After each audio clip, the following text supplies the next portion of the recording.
Hello and welcome to Two Hopes Garage. My name's Jace. Thank you very much for joining us. Mercedes W126 in this video.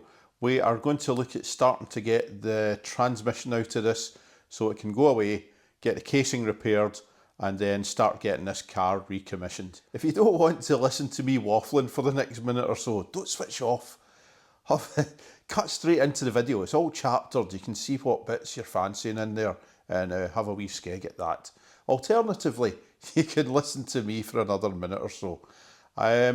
So the story behind this one, it's been dead for a few years, more than 6 years now. I'm not going to go into that in this video, but there's a link below to another video where you can see about that. I put up a poll as to what content I should do next, whether it should be replacing the rear shocks in this or starting a series of getting the transmission out. And out of the 4 people that voted, thank you very much, the 3 people went for the transmission option. So that's where we're at tonight. As my 13-year-old lad very astutely said, it's like, Dad, why replace the rear shocks if the car doesn't work? Get the car working first. Can't really argue with that. So here we are, about to embark on getting the transmission out. I'm not getting it all out in one video in a way and fixed and edited and present you with a video of the transmission out and replaced. I'm sorry, but I don't have time to do that. What we'll be doing is a few wee videos of the process of getting the transmission out of this and then getting it away and back in again.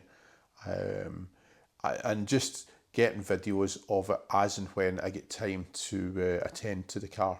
So anyway, without further ado, let's get started on getting the transmission out my old Mercedes. Grand. I've got the battery disconnected over here. There's a transmission cable to be disconnected underneath here. I can just about access it with this on. However, I think just for ease of access for this and other bits and pieces, I'm just going to remove this air cleaner housing assembly. I believe we've got 3 10mm nuts to remove. There's one here.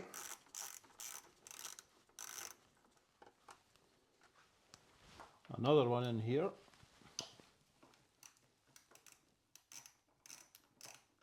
Bit of a stretch. I try not to get in the shot, obviously.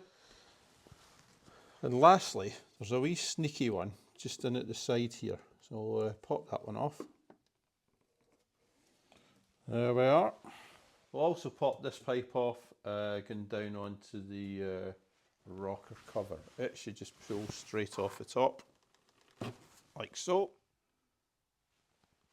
We'll also disconnect this inlet. It should just pull off.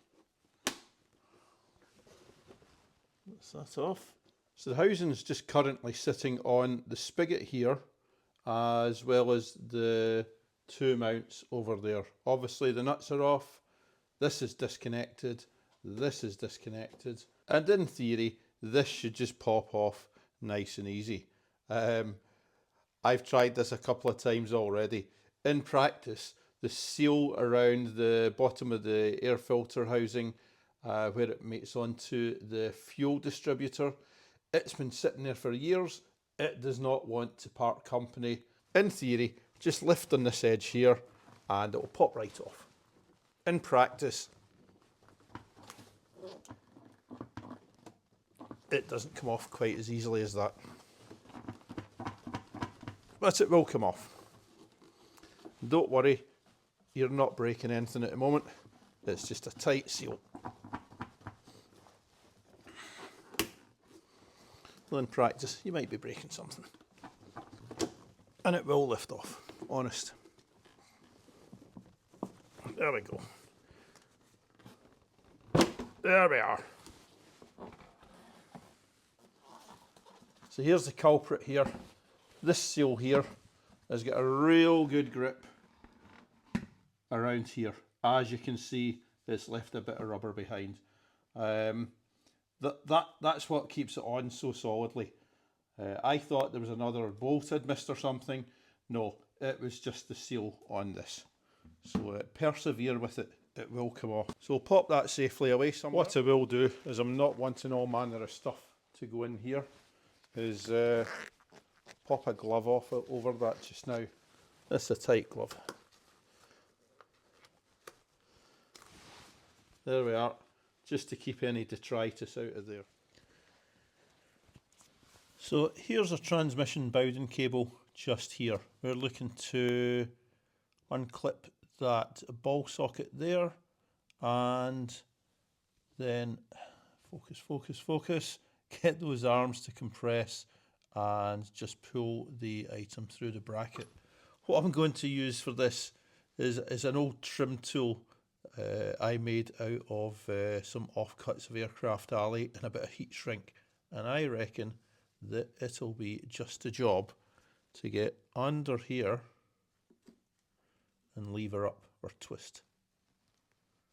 Although the Aircraft Alley is pretty soft, so it might bend before it. Yeah, let's try the other way around. 1, 2, 3. Are we off? I think we're off. There we are. Excuse the focus. I was going to get my hand in here and squish this, but I think we'll get some pliers just for a bit of visibility for you. Let's just compress these and see.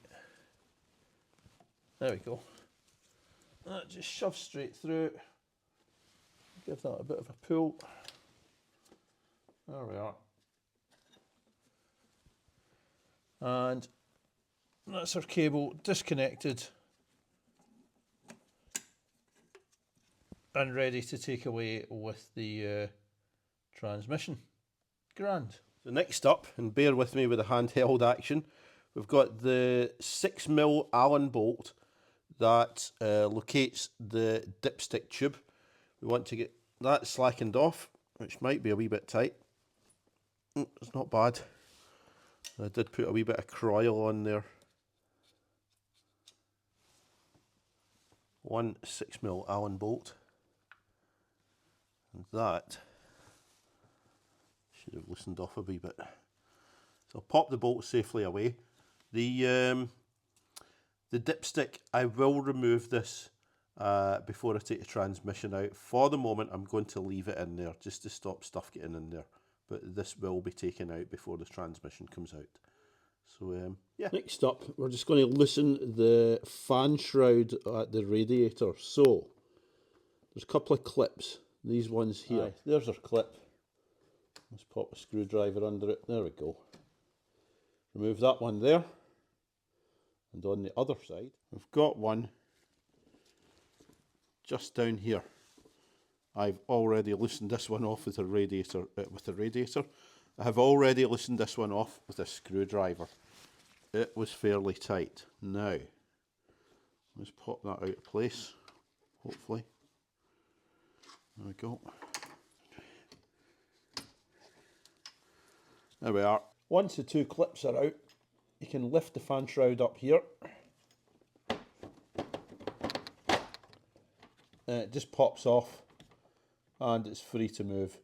So once the engine starts moving, when we're removing the transmission, it doesn't catch anything and everything's just free to move. Grand. Okay, so here we are under the car. What we need to take off next is this exhaust bracket here.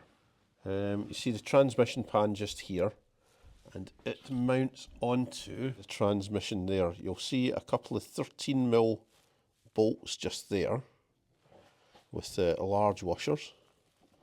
And if I come around here, you can see we've got some rubber shock mounts. I am looking just to remove those two 13mm bolts. Now, the exhaust hanger also, funnily enough, mounts to the exhaust. You can see mine's pretty corroded. So I've got a U-bolt here and a U-bolt there. Probably I should take those off. For the moment, I figure if I drop them at the bolts here, the exhaust is going to move down. If I have to take these ones off, I'll take them off. for the moment, I think I'm just going to drop them down by removing them. So, aye, let's get them whipped off. Right, so let's see how tight these are. They've been on for a few years, however, there's been a decent amount of oil leaking onto them. So with a bit of luck, every cloud and silver lining and all that. So we'll have a yank on there. There we go.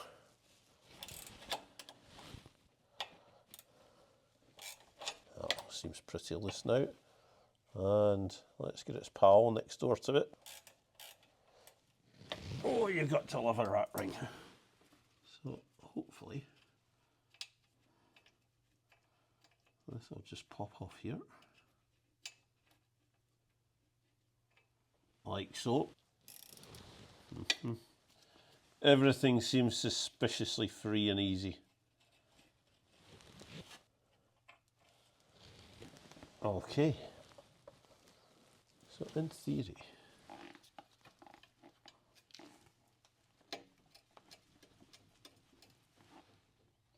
yeah, that is divorced from there now.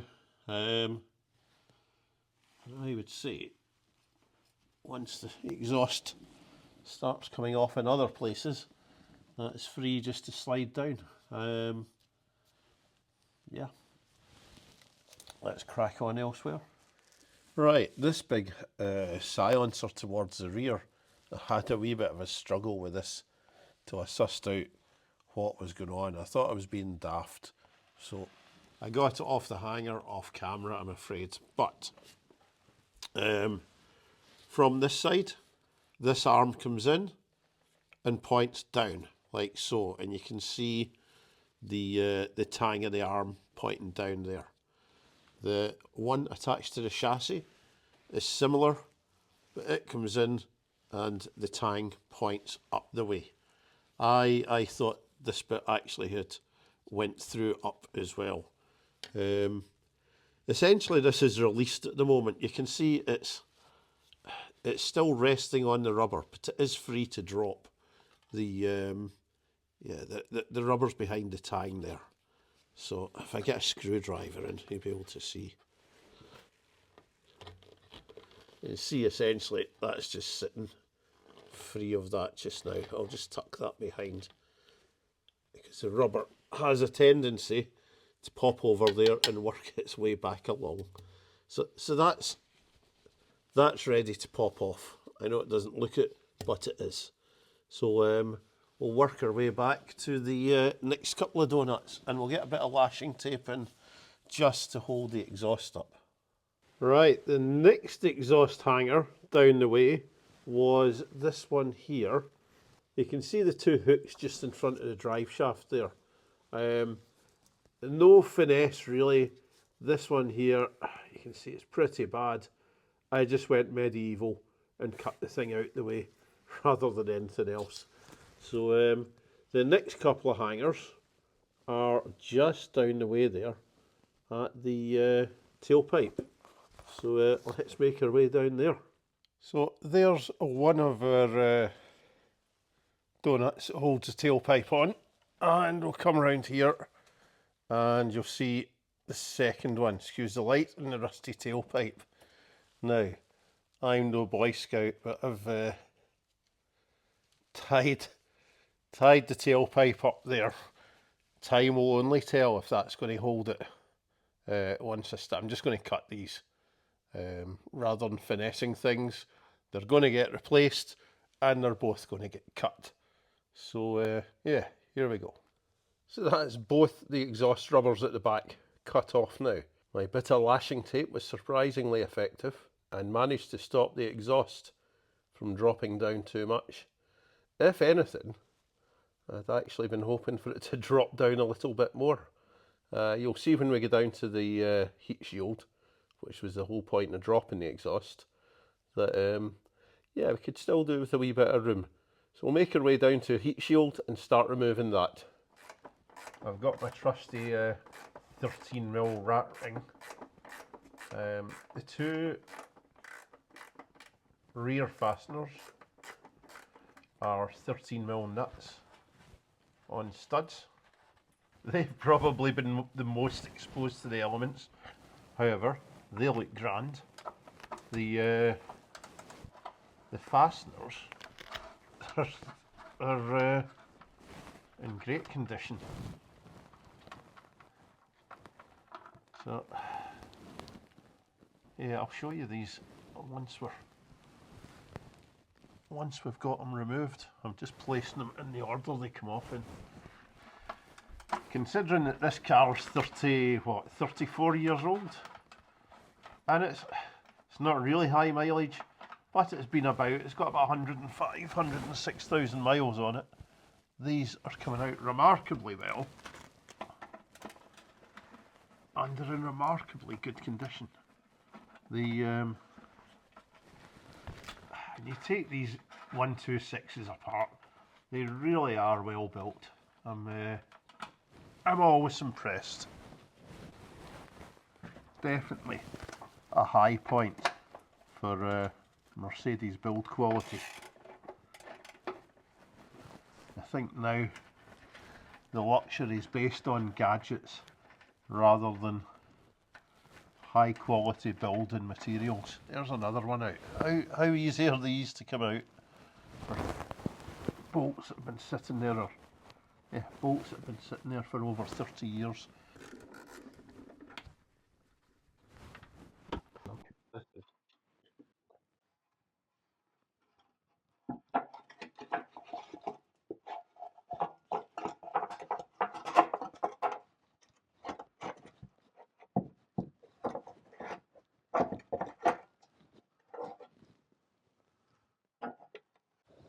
What we're left with up here, goodness me, is a really nice condition drive shaft. Yeah, I'm probably going to want to drop this exhaust a bit more. So there's the bearing centre carrier, and the nut towards the left of the screen is what I'm looking to remove.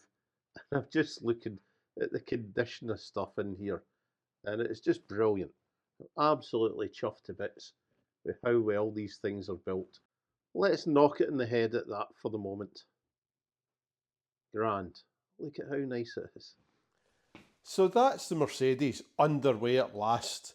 After a hiatus of 7 years, it's good to get it back on the path to being a roadworthy vehicle once again. And obviously, for doing an old Mercedes video, I had to do at least once the old dark dust coat and gloves. If you watch old Mercedes videos on YouTube, you know exactly what I'm talking about. Shout out to Kent, keep up the good work. Unfortunately, for a gentleman of my stature and haircut, I end up looking more like Uncle Fester. So next time round, I'll be back to the traditional garage attire. So I realise not a massive amount got done in this video, but it's the start, it's the prep. I was actually going to take the prop shaft off in this one. However, the prop shaft's in really nice condition, and I've only got a set of channel lock pliers on the go. So what I'm going to do, I'm going to order a 46mm spanner. We'll get that lock nut off with that, not get it all scratched up with pliers. And on the next video, I think we'll do prop shaft removal, possibly flex disc replacement, or I might leave them until it's all getting back together again. We'll drop the tranny a little bit, get that rear transmission mount out, maybe get a few bits and pieces off the transmission. Yeah, and just generally progress it. Like I say, I'm not going to get everything done in the one video in this. It's going to be a series. Hopefully not too long a series, but it's going to be a series. So aye. So if you want to catch all of that series, you know what's coming up next. Please consider pressing the subscribe button. I am the tiniest, least watched automotive channel on YouTube, and every subscriber genuinely means a lot for people to take a wee bit of time out of their day and watch what nonsense I get up to in this garage. So to all My new subscribers that have come along lately, thank you very much. Pop in and say hello in the comments below. I respond to them all. I don't get many, so you're guaranteed, absolutely 100% cast iron guaranteed to get a positive response. So aye, give us a comment, say hello even, just that's all. Anyway, so more transmission goodness coming up there. I will put a link to it down here or maybe up there, but that won't be along until the video is made, which it isn't at this time, but it shouldn't be too far away. In the meantime, I'll pop the video up about how that came to be sitting there for so long. If you've not seen it yet, give it a watch. There's some interesting stuff in there. So aye, thank you very much for watching. Until the next time, take care and hope to see you again. Cheers. Goodbye.